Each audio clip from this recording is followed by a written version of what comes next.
Hallelujah, praise the Lord. इस सुबह के समय के लिए मैं प्रभु को धन्यवाद देता हूँ। I hope you all are well, fine in the Lord.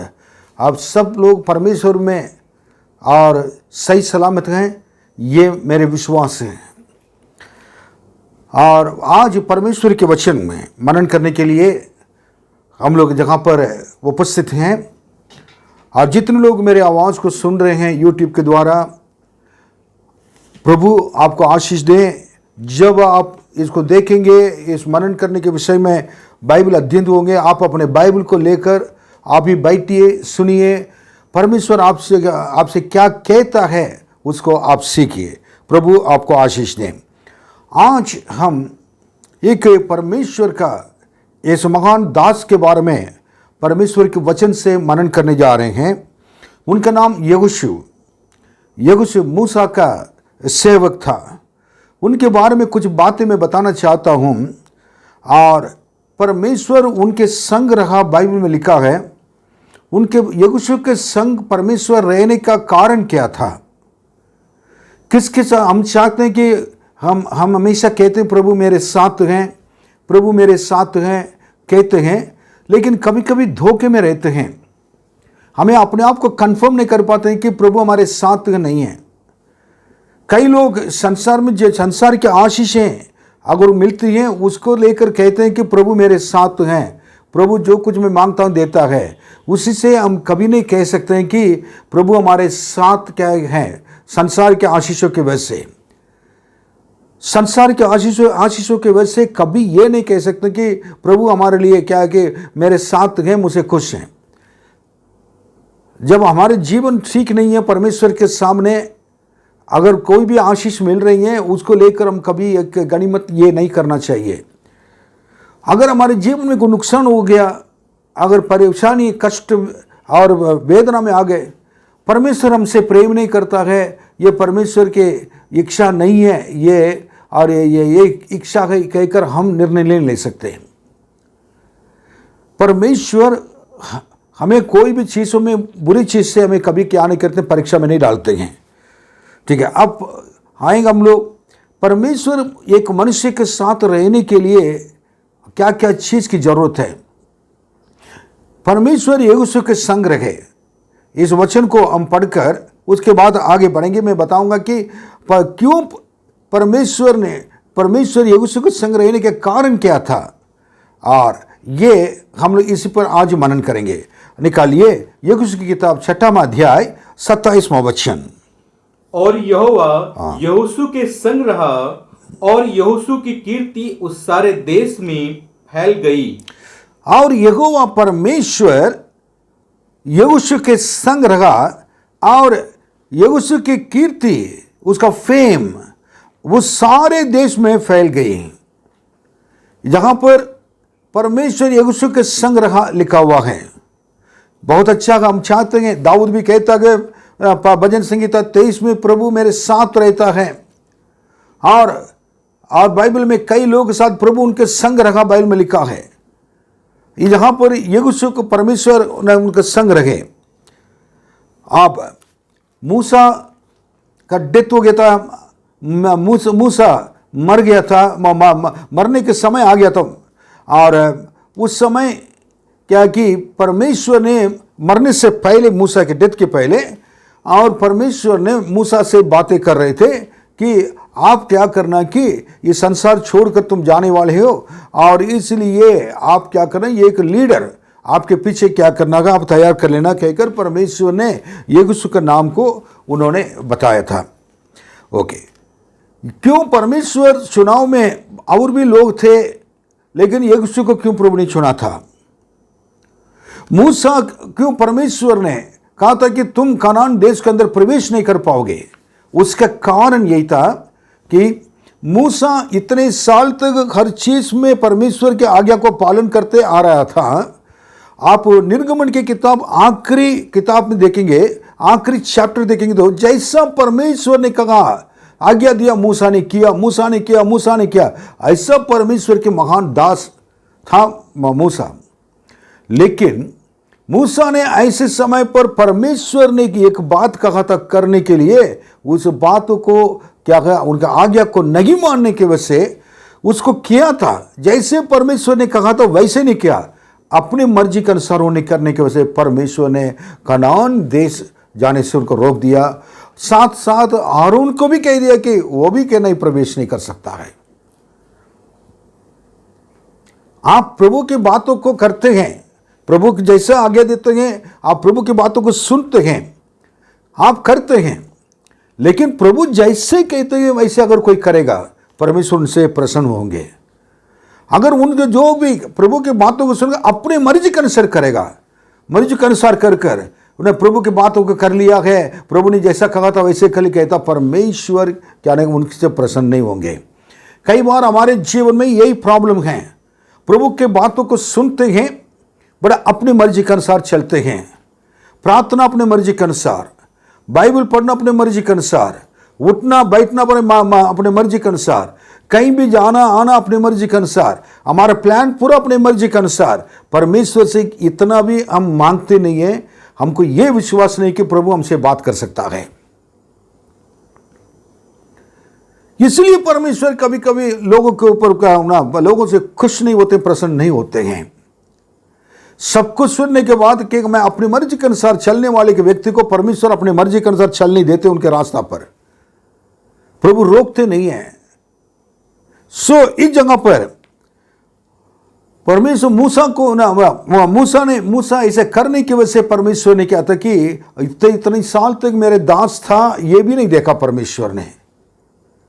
परमेश्वर न्याय करने के लिए अगर आएंगे तो उनका उस जगह पर परमेश्वर क्या करेंगे, करना ही करना है, चाहे हम हो चाहे आप हो। परमेश्वर का न्याय तो न्याय है, उनके विचारों को, उनके निर्णय को कोई बदल नहीं सकता है। तन मूसा को परमेश्वर ने बताया, परमेश्वर से यह नहीं बोला प्रभु जी मैं ऐसा नहीं है, मैंने क्या किया, ऐसा नहीं बोला। बोला मैं क्या करूं, आप मुझे रोक दिया है, उधर जाने नहीं दे रहे हैं कनान देश में, आपने तो कहा था कनान देश जाएंगे ना। मूसा ने कोई भी चीज़ से परमेश्वर से वाद विवाद नहीं किया है। The outstanding character of Moses was not put himself into argument with God. What a beautiful, what a fantastic man he was. परमेश्वर हमें वाद विवाद में चले जाएंगे। आजकल काम करने वाले आजकल कोई भी बात बताएं 50 कारण बताकर अपनी मर्जी के अनुसार करने के वजह से परमेश्वर उनसे खुश नहीं रहे हैं। ओके, अब यहोशू का नाम को परमेश्वर ने खुद कहा था, यहोशू को क्या करो। यहोशू को कहने के कारण क्या है, यहोशू को क्यों लीडरशिप में चुना था। कलीसिया में हर एक विश्वासी, आज विश्वासी कल एक लीडर भी बन सकते हैं। हर विश्वासी एक सेवक के समान है। हर एक विश्वासी परमेश्वर के कार्य को करने वाले हैं। अपने आप को कमजोर ना समझें। लेकिन यहोशू कौन था, परमेश्वर ऐसी कौन सी खूबी थी इनसे खूबी था इसको चुनने के लिए। पहले मैं उसके बारे में मैं बताऊंगा, कुछ बातें मैं बताकर फिर 1-2-4 बातें मैं बताकर जल्दी हम खत्म करेंगे। अगर सपोज इसको खत्म नहीं कर पाएंगे तो नेक्स्ट इसमें कंटिन्यू भी कर सकते हैं। पहले बात तो यहोशू के बारे में परमेश्वर क्यों कहा था। और यहोशू तो पहले मूसा का एक सेवक था, बाइबल में लिखा मूसा के सेवक था। कहाँ लिखा है ये भी बता दूंगा। गिनती की किताब 11वां अध्याय 28वां वचन में और निर्गमन की किताब 33वां अध्याय 11वां वचन में पढ़ने की हम लोग जरूरत नहीं है अभी। और इस वचन लिखा गया नून का पुत्र और मूसा के सेवक लिखा है। प्रभु के वो कारण उनको प्रभु के सेवा, मूसा के सेवा करने के द्वारा ही प्रभु के आज्ञा को पालन कर रहा था, पूरा कर रहा था। ये बड़ी बात है। हम डायरेक्ट प्रभु की सेवा करने के लिए चाहते हैं। प्रभु ने अच्छा कहा, यदि आमने सामने देखते हो, उनसे अगर प्रेम नहीं कर सकते हो अपने भाई से, तो मुझसे प्रेम करते हो कहे तो ये बेकार है।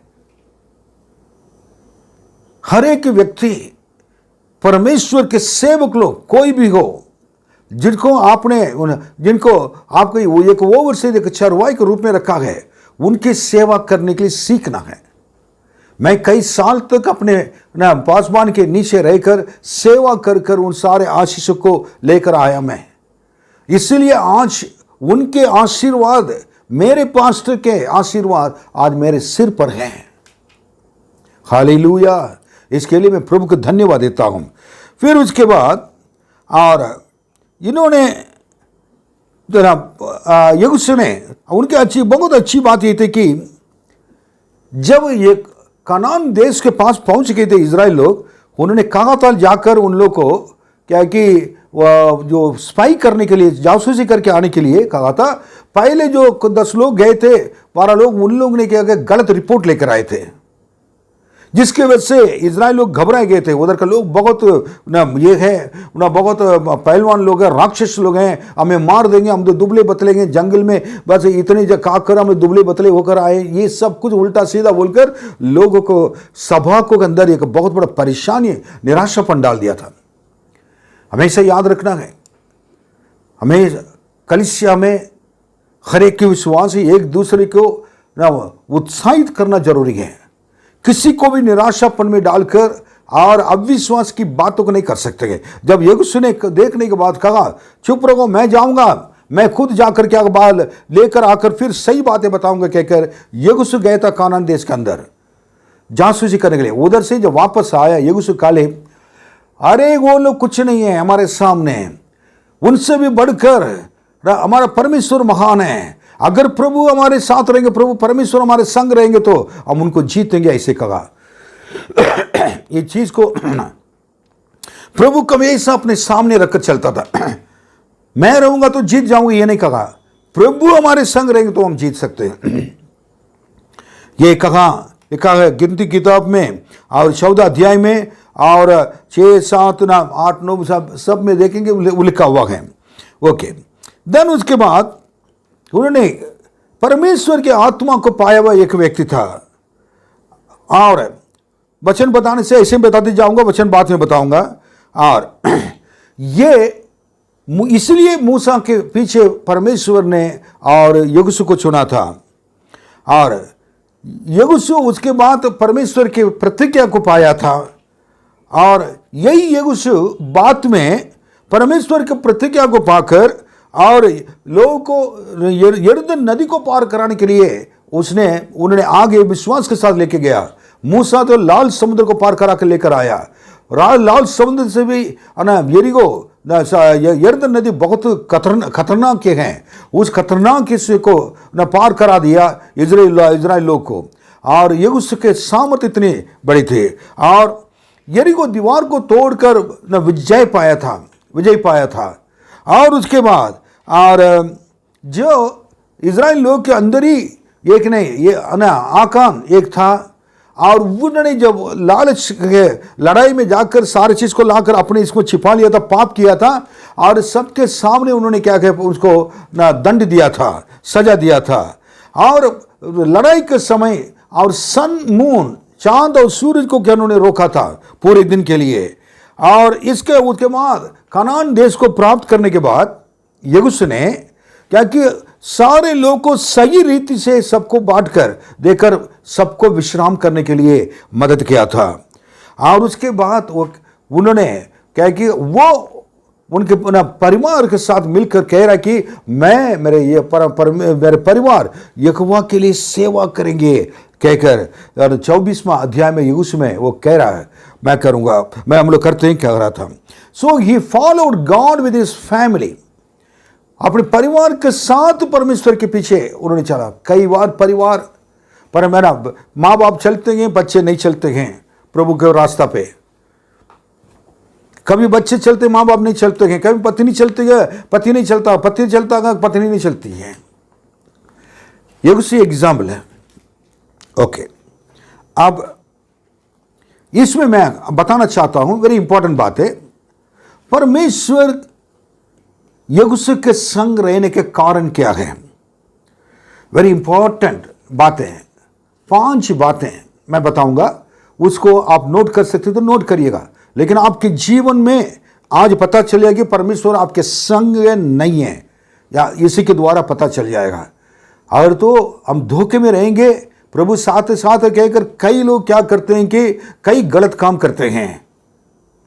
आपको मालूम होना चाहिए, परमेश्वर के वचन के अनुसार जानना जरूरी है। प्रभु आपके संग रहते नहीं रहते हैं। नंबर 1 और निर्गमन की किताब 17वां अध्याय 9वां वचन। तब मूसा ने यहोशू से कहा, हमारे लिए कई पुरुषों को चुनकर छांट ले और बाहर जाकर अमालेकियों से लड़, और मैं कल परमेश्वर की लाठी हाथ में लिए हुए पहाड़ी की चोटी पर खड़ा रहूंगा। बस पहले बात तो परमेश्वर मूसा ने कहा कि, और मूसा ने यहोशू से कहा, देखिए मूसा का सेवक है, मूसा कह रहा है, मूसा को परमेश्वर कहते थे। अब परमेश्वर डायरेक्ट उसे बात नहीं कर रहे हैं। याद रखना कि विश्वासियों के साथ परमेश्वर हमेशा कुछ भी कहना हो, और मोस्टली परमेश्वर क्या करते हैं, अपने दास के द्वारा, वचन के द्वारा, और वह कलीसिया में जो प्रचार किया जाता है, सिखाया जाता है, उसके द्वारा परमेश्वर बातें करते हैं। अगर कोई बात होगी, परमेश्वर उनको बताएंगे चीज को बताने के लिए। विश्वासी लोग उस चीज को समझना जरूरी है। अगर कोई स्पेशल बात होती है, परमेश्वर ना आपसे बात कर सकते हैं, वो भी परमेश्वर के वचन के अनुसार सही होना चाहिए, तब वो सही होगा।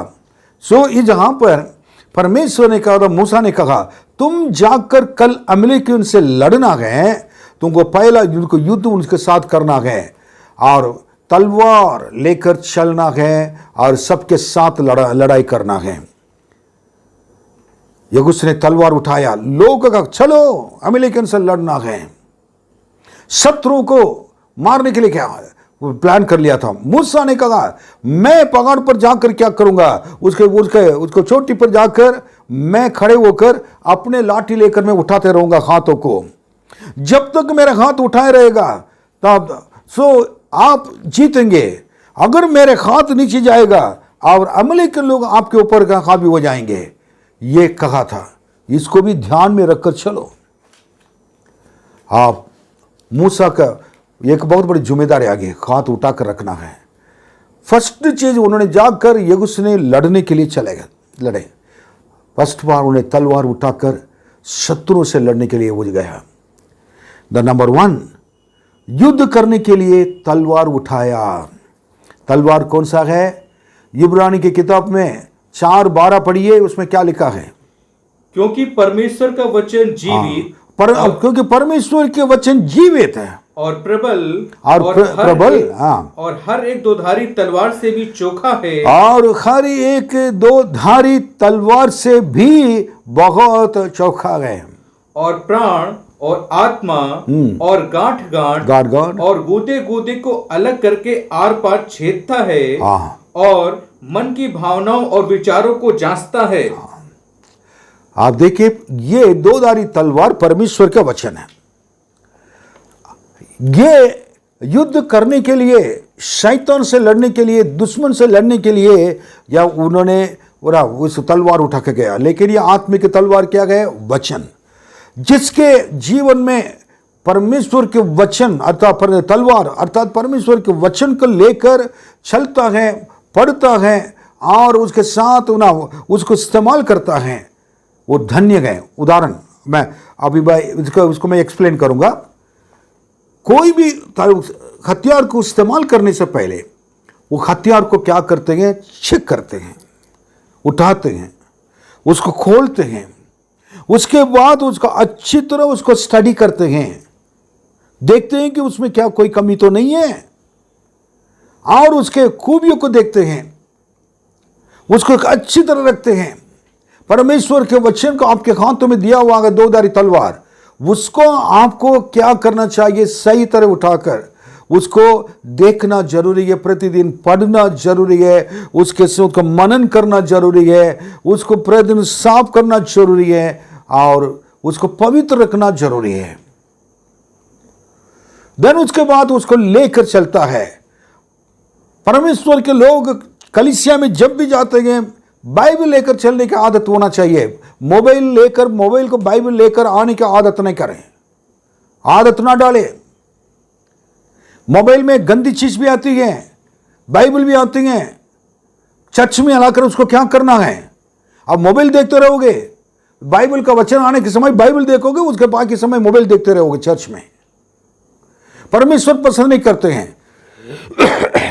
मैं कई जगह पर देखा हूं, मोबाइल रखना, मोबाइल लाना गलत बात नहीं है, मोबाइल लेके आइए, लेकिन बाइबल अगर होगी, पवित्र शास्त्र है, उस बाइबल को लेकर आपको पढ़ सकते हैं, खोल सकते हैं, लिख सकते हैं उसमें, और लिखना है, मार्क करना है, लेकिन मोबाइल में मार्क नहीं कर पाएंगे।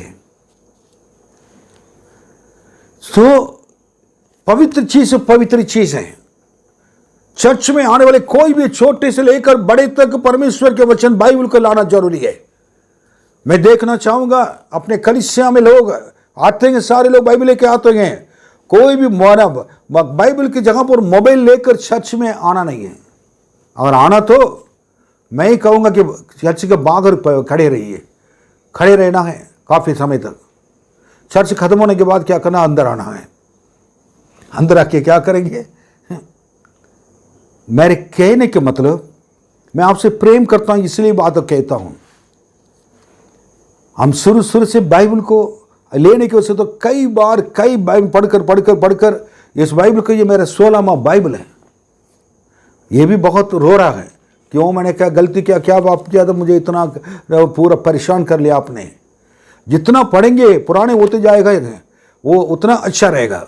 आपको मालूम है कि ना, याद रखना कि घर को, बाइबल को हमेशा क्या करना कि ना, और अच्छी तरह लाकर क्या करें, उसका घर के अंदर रखकर, ना आप पढ़ेंगे ना दूसरों को पढ़ने नहीं देंगे।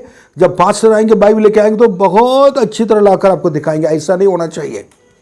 एक घर पे मैं गया था, ब्रदर सिस्टर बाइबल लेके आइए बोला, उन लोग लेकर आए थे, उसके लिए कवर बना कर रखा, और उसके बाद तो लाकर उसको फोच रहे थे, फू फू फू करके फोच रहे थे, पूरा यहाँ जड़वा सब कुछ करा के लाकर मेरे सामने दिए थे।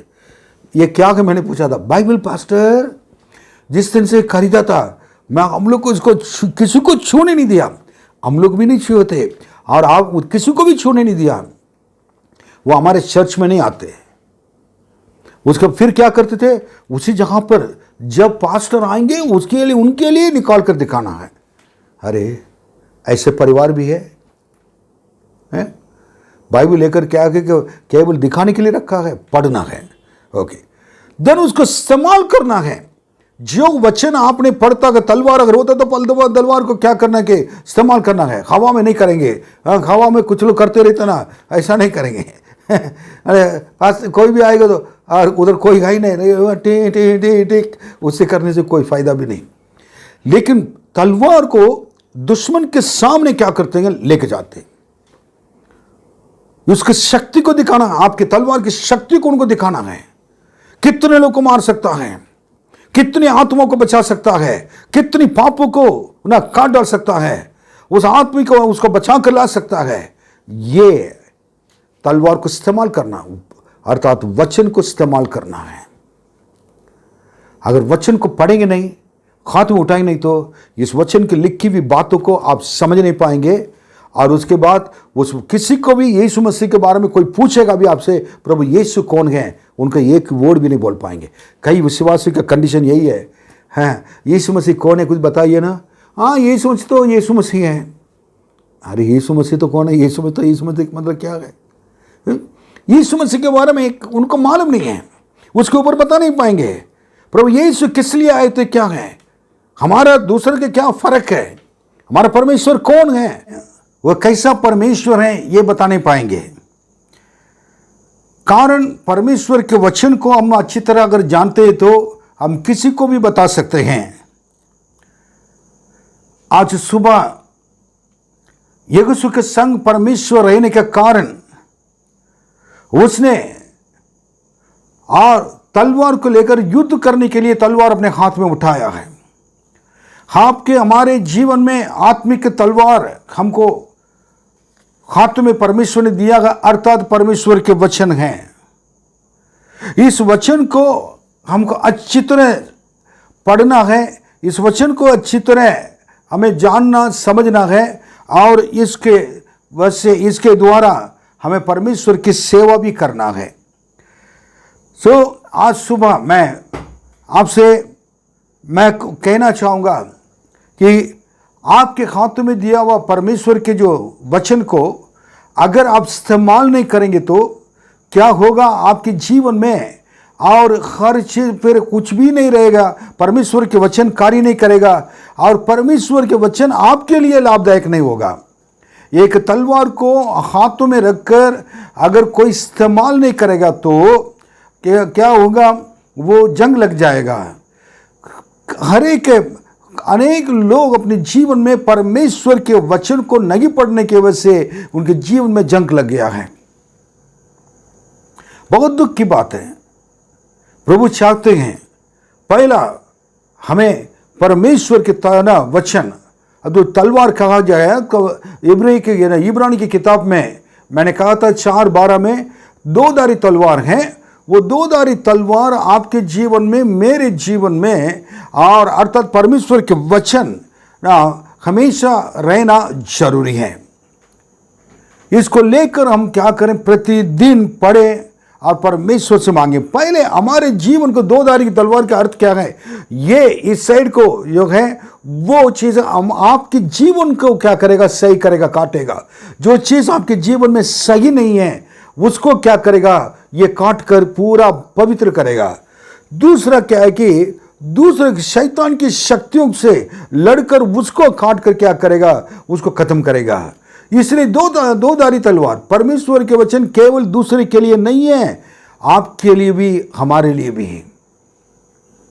इसलिए परमेश्वर के वचन को आपको पढ़ना, उसका उपयोग करना जरूरी है। परमेश्वर यीशु के संग रहने का पहला कारण मैंने बताकर इसको खत्म कर रहा हूं। उसके बाद क्या करेंगे, 2-3 अगली बार देखेंगे और उसके बाद 4-5 फिर नेक्स्ट देखेंगे। ये बहुत जरूरी है, आपको डिटेली जाना जरूरी है। पहला कार्य तो, और युद्ध करने के लिए यीशु ने अपने तलवार उठाया। हमारे जीवन में परमेश्वर के वचन को अपने हाथों में लेना है, उसको जानना है, उसको पढ़ना है, उसे प्रेम करना है, उसका अध्ययन करना है, उसके अनुसार जीवन के लिए प्रयत्न करना, पूरा करना है, और उसके साथ उसका लिखी हुई बातों को मानकर चलना है। तब आपके जीवन में भी वो कार्य करेगा, आशीष लेकर आएगा। दूसरे के जीवन में भी आपके द्वारा आशीष लेकर आएगा। उनको भी शैतान की शक्तियों से, उनको शैतान की शक्तियों को उनके जीवन में जो मार कर और उनको आत्माओं को छुड़ा पाएंगे। प्रभु आपको इस्तेमाल करना चाहते हैं, आपके जीवन में आपको उपयोग करना चाहते हैं। ये चीज़ को आपको समझ लें, ये चीज़ को जान लें। मैं इस परमेश्वर के वचन को जब नहीं जानता था, मैं बिल्कुल कौन था, क्या था, कोई मुझे नहीं जानता था।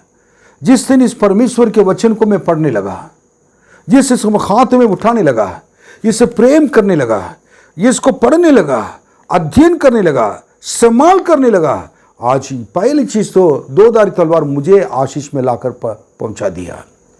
और इस दूसरे इसमें साइड में जितने लोगों को मैंने सुसमाचार सुनाया, कई लोगों ने प्रभु यीशु मसीह को ग्रहण कर वो प्रभु के पास आ गए, प्रभु के राज्य के लिए तैयार हो गए। इसका मतलब ये बाइबल को मैं जब नहीं जानता था, बहुत आशीष रहित जीवन बिताता था, लेकिन इस बाइबल ने और इस धर्मशास्त्र ने मेरे जीवन को और इतना बना दिया। आज आपके सामने हूँ, यही चीज़ है। मेरे जीवन में शांति है, आशीष है और अनुग्रह है, और सारी चीज़ें इस वचन के द्वारा मिला है मुझे, और कोई चीज़ नहीं है। मेरे पढ़ाई के द्वारा, पद के द्वारा और पैसे के द्वारा, ज्ञान के द्वारा, वरदान के द्वारा है नहीं, इस वचन के द्वारा। ये मेरे जीवन है, मेरा सब कुछ है। आइए हम लोग प्रार्थना करेंगे। परमेश्वर के वचन को यीशु ने जैसे तलवार उठाकर और इस्तेमाल किया है, वैसे परमेश्वर के वचन या 2 धारी तलवार को लेकर हम अपने जीवन को इस्तेमाल करेंगे। प्रभु आपको आशीष दें। आमीन। महान प्रभु, आपके बच्चों को आपके हाथों में सौंप देंगे। अनुग्रह कर आपके नाम की स्तुति हो। इस वचन को प्रभु जी ध्यान से पढ़ने के लिए, सुनने के लिए अनुग्रह कर। यीशु के संग प्रभु रहे। आज आप सबके संग हम लोग के साथ भी रहना चाहते हैं।